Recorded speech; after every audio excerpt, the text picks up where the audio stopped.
ಎಷ್ಟೊಂದು ಜನ ತುಂಬ ಕಾಯಿಲೆಗಳನ್ನ ಡಯಾಗ್ನೋಸ್ ಮಾಡಿರ್ತಾರೆ, ಹಾಸ್ಪಿಟ್ಲಲ್ಲಿ ಬ್ಲಡ್ ಟೆಸ್ಟ್ ಚೆಕಪ್ ಮಾಡಿರ್ತಾರೆ. ಮತ್ತು ಡಯಾಗ್ನೋಸಿಸ್ ಅನ್ನೋದು ಇಮಿಡಿಯೇಟಾಗಿ ನಮ್ಗೆ ಬರೋಲ್ಲ. ಫಸ್ಟ್ ವಾರ್ನಿಂಗ್ ಸೈನ್ಸ್ ಬರುತ್ತೆ.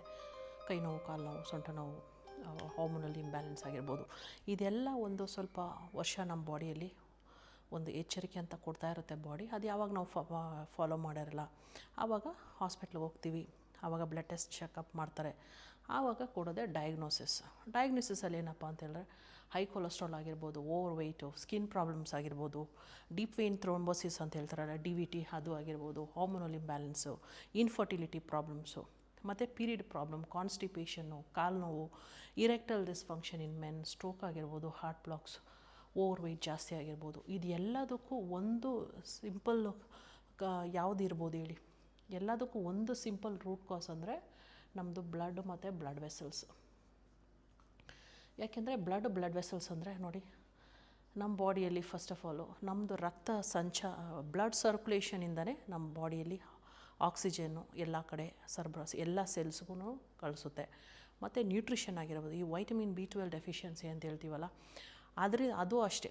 ನಮ್ಮ ಬಾಡಿಯಲ್ಲಿ ಯಾವಾಗ ನಾವು ತೊಗೊಂಡಿರೋ ಆಹಾರ ಒಳ್ಳೆ ರೀತಿಯಲ್ಲಿ ಅದು ಡೈಜೆಷನ್ ಆಗೋಲ್ಲ, ಒಳ್ಳೆ ರೀತಿಯಲ್ಲಿ ನ್ಯೂಟ್ರಿಷನ್ನು ಅಬ್ಸಾರ್ಬ್ಷನ್ ಆಗೋಲ್ಲ ಅಂತ ಹೇಳಿದ್ರೆ ಆವಾಗ ಡೆಫಿಷಿಯನ್ಸಿ ವೈಟಮಿನ್ಸ್ ಆಗಿರೋ, ಮಿನರಲ್ಸ್ ಆಗಿರ್ಬೋದು, ಇದೆಲ್ಲ ಬರುತ್ತೆ.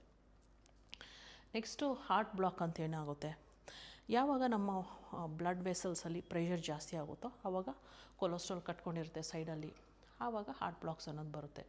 ಯಾವಾಗ ಹಾರ್ಟ್ ಬ್ಲಾಕ್ಸ್ ಅನ್ನೋದು ಬರುತ್ತೋ ಆವಾಗ ಸ್ಟ್ರೋಕು, ತಲೆಗೆ ಆಕ್ಸಿಜನ್ ಕಮ್ಮಿ ಆಗುತ್ತೆ, ಸ್ಟ್ರೋಕ್ ಬರುತ್ತೆ. ಮತ್ತು ಇರೆಕ್ಟೈಲ್ ಡಿಸ್ಫಂಕ್ಷನು, ಬ್ಲಡ್ ಸರ್ಕ್ಯುಲೇಷನ್ ಒಳ್ಳೆ ರೀತಿಯಲ್ಲಿ ಇರೋಲ್ಲ. ಇದೆಲ್ಲ ಕಾಮನ್ ಪ್ರಾಬ್ಲಮ್ ಅಂತ ಹೇಳಿದ್ರೆ ನೀವು ಎಲ್ಲ ಡಾಕ್ಟ್ರ್ ಹತ್ರ ಹೋಗ್ಬೇಕಂದ್ರೆ ಸುಮಾರು 15 ಡಾಕ್ಟ್ರ್ ಹತ್ರ ಹೋಗಬೇಕು. 15 ಡಾಕ್ಟ್ರ್ ಹತ್ರ ಹೋದರೆ ಒಂದೊಂದು ಡಾಕ್ಟ್ರು 2 ಮೆಡಿಸಿನ್ ಕೊಟ್ಟರು 30 ಮೆಡಿಕೇಷನ್ ನೀವು ತೊಗೊಬೇಕಾಗುತ್ತೆ. ಇದಕ್ಕೆಲ್ಲದಕ್ಕೂ ಸಿಂಪಲ್ಲಾಗಿ ನೀವು ಬ್ಲಡ್ ಮತ್ತು ಬ್ಲಡ್ ವೆಸಲ್ಸ್ ಬಗ್ಗೆ ನೀವು ಫೋಕಸ್ ಮಾಡಬೇಕು. ಯಾವಾಗ ಅದನ್ನು ನರ್ಚರ್ ಮಾಡ್ಬೋದು, ಯಾವ ರೀತಿ ಅದನ್ನು ಒಳ್ಳೆ ಕಡೆ ಒಂದು ಆರೋಗ್ಯ ಹೆಲ್ತಿಯಾಗಿ ಅದನ್ನು ಕಾಪಾಡ್ಕೊಂಬರಬೇಕು ಅಂದರೆ ಒಂದು ಒಳ್ಳೆ ಡಯಟ್ ಫಾಲೋ ಮಾಡೋದ್ರಿಂದ, ಬ್ರೀದಿಂಗ್ ಮಾಡೋದ್ರಿಂದ, ನಮ್ಮ ಬಾಡಿಯಲ್ಲಿ ಮೂಮೆಂಟ್ಸ್ ಚೆನ್ನಾಗಿ ಇಟ್ಕೊಳ್ಳೋದ್ರಿಂದ ಇದೆಲ್ಲ ಪ್ರಾಬ್ಲಮ್ಸು ಇದಾಗುತ್ತೆ, ರೀಸೆಟ್ ಆಗುತ್ತೆ. ಸೊ ಅದರಿಂದ ನೀವು 100 ಪ್ರಾಬ್ಲಮ್ಸ್ ಇರಲಿ, 100 ಪ್ರಾಬ್ಲಮ್ಸ್ಗೂ ಅದು ರೂಟ್ ಕಾಸ್ ಬಂದು ಬ್ಲಡ್ ಮತ್ತು ಬ್ಲಡ್ ವೆಸಲ್ಸ್, ರಕ್ತನಾಳಗಳೇ ಅದಕ್ಕೆ ಮೇಯ್ನ್ ರೂಟ್ ಕಾಸ್.